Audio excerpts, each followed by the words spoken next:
Hello and welcome to this session on networking perspective to VDI. I would like to first thank the vBrownBag team for helping us put this together. And as a part of this, as a part of this session, I wanted to go over one of the perspectives that typically a lot of the VDI administrators do not go over when designing their VDI, which is the networking aspect of things. Typically, when you hear of VDI, people talk about connection servers. They talk about their infrastructure. They talk about all the tools that they need to create and the resources that they need to allocate. But hardly we hear anybody talk about the networking part of things. And in this particular session, I would like to talk and touch upon why networking is really, really important to the VDI itself. As a part of this session, I would like to go over a quick agenda. So first, I will go over some of the VDI complaints that could be related to networking. Secondly, I will go over the steps that you should take in order to plan for your VDI environment. Thirdly, we'll go over all the different components that encompass VDIs and provide you with a list of areas where there could potentially be stresses throughout your entire environment. Fourth, we'll go over some of the troubleshooting flowcharts to help you quickly identify and alleviate any problems within your VDI environment. And finally, we'll talk about some of the example scenarios that can help you, that can guide you in order to troubleshoot a VDI environment, whether connections are coming internally or externally. So now let's get started. So what are some of the user complaints that are related to VDI?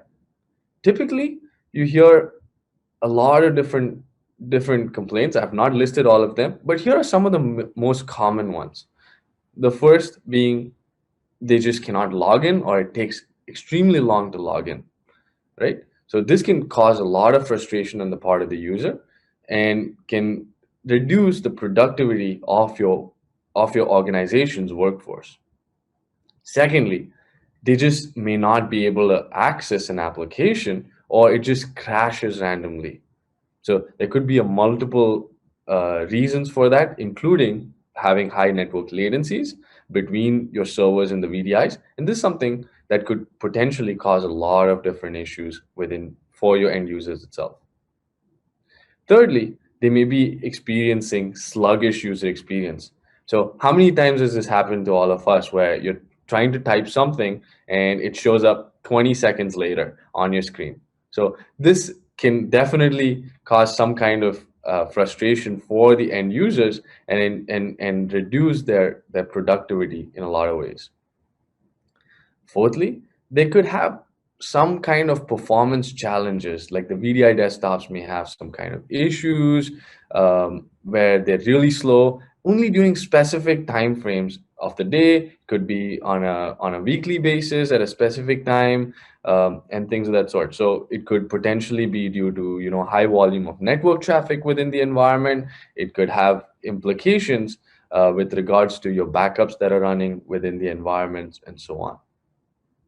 And finally, there could just be random session drops. Not sure. It could, users may not be able to tell you for certain why the session dropped, but they'll be able to say that I tried to log in and I was just kicked out of my system. So that could happen as well, and that could also be networking related.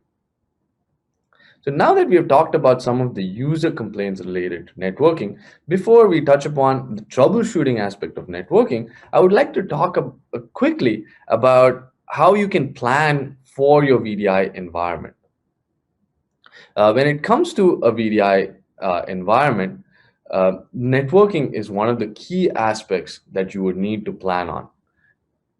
Considering the acceleration of VDI over the past year, we have noticed that a lot of organizations use the existing servers network environment to also feed the VDIs.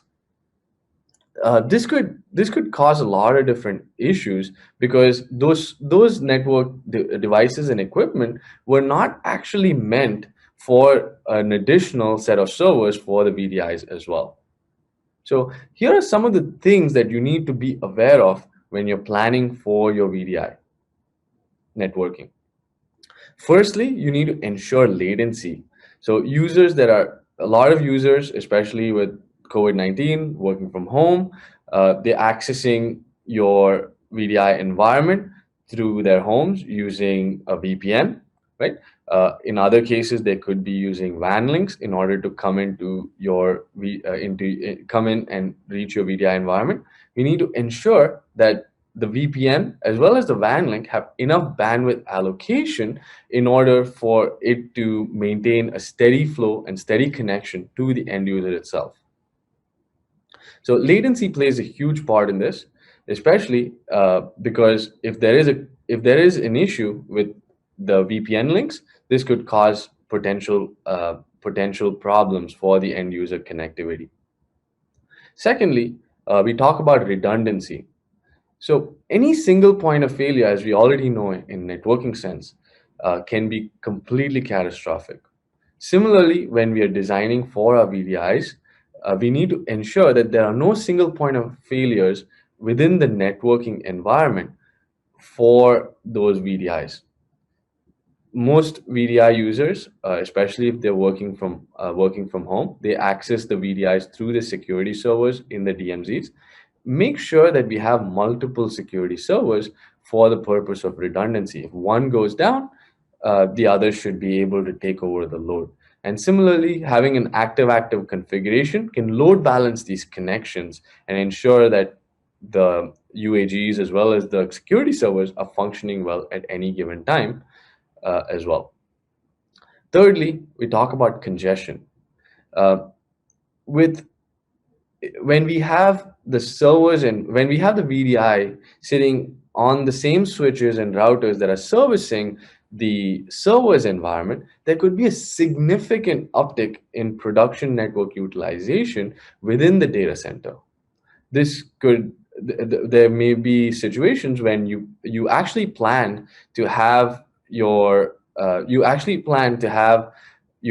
network infrastructure as a part of your server's environment only, whereas now you have an additional VDI environment that's stuck to it as well. So now there's a huge amount of traffic flow, and typically in a lot of organizations, adding this user traffic adds about 3 times the amount of traffic that switches would generally use just within the data center itself.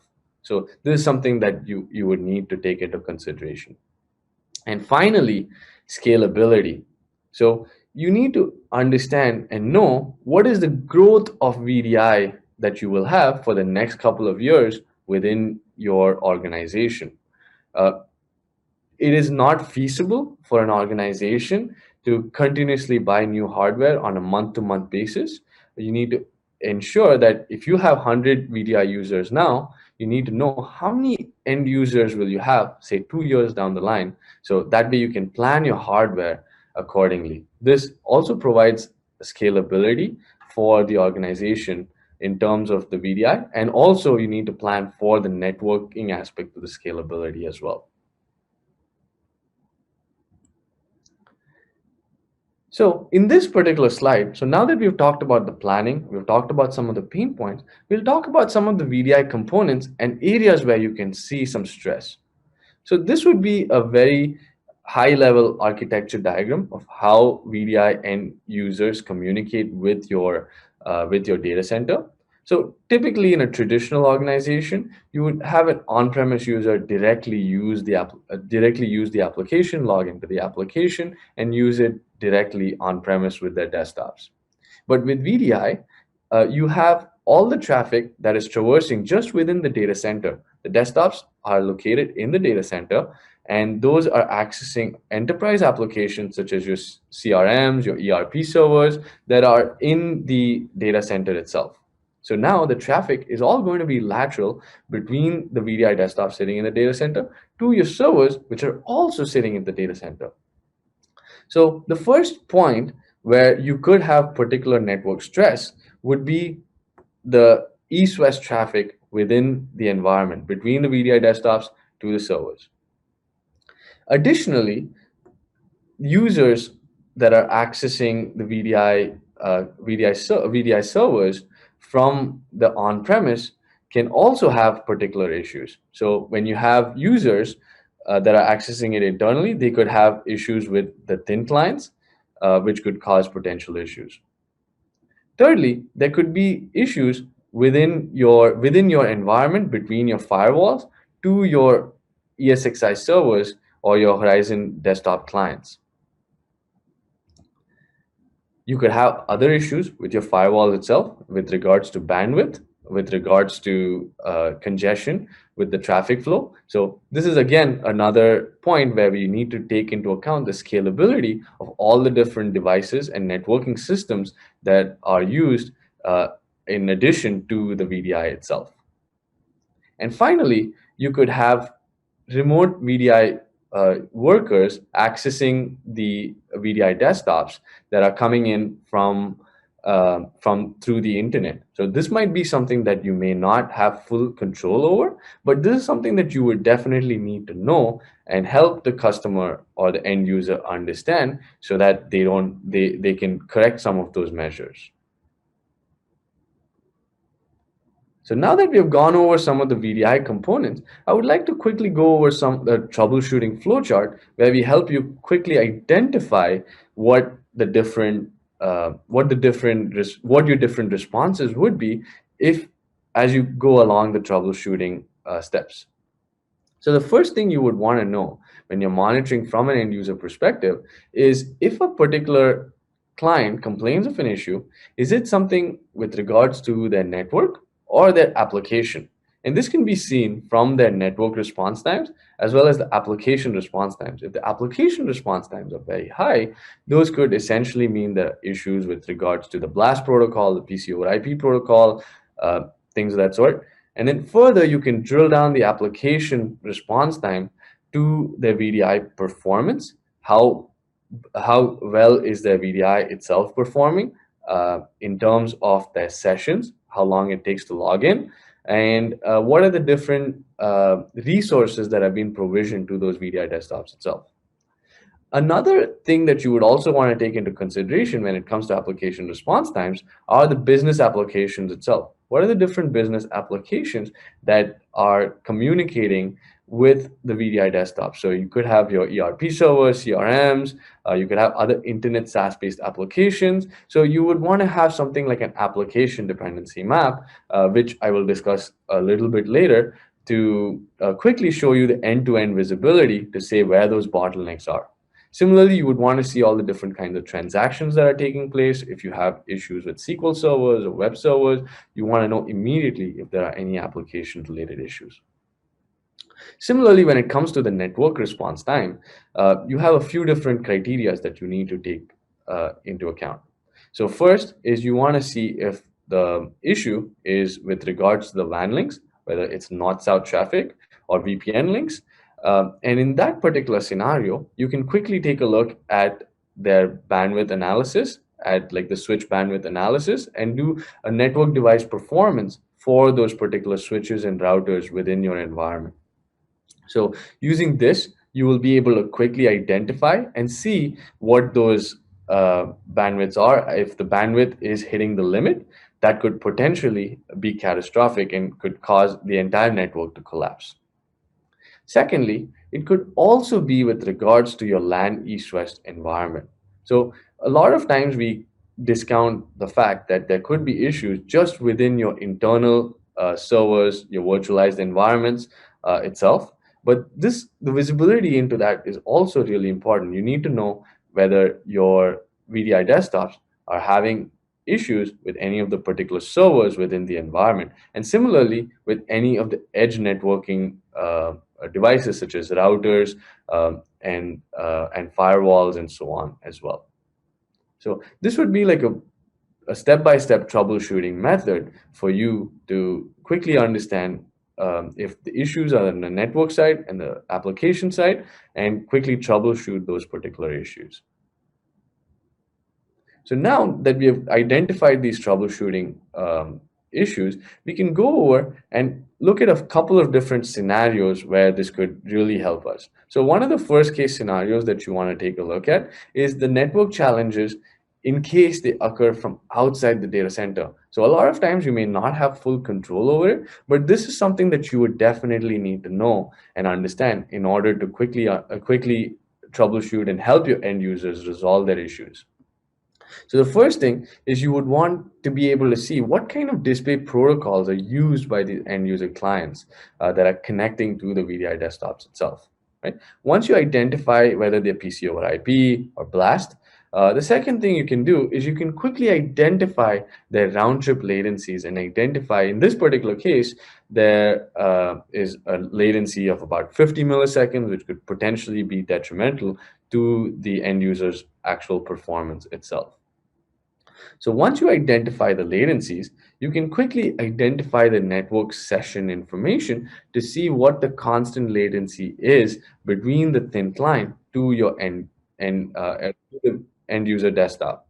So here you can quickly identify this information and look at the bandwidth allocations. In scenario two, you would want to take a look into the network. Okay, sure. Yeah, in this, you would just look at the network challenges inside your data center. You can look into the end-to-end dependencies using an application dependency map. You can isolate those issues down to a specific network. And finally, look into the network latencies that are caused due to specific issues like packet drops. So with this, I would like to thank you all for your time. And if you guys have any questions, feel free to reach out to me on Twitter or my LinkedIn out here. Thank you.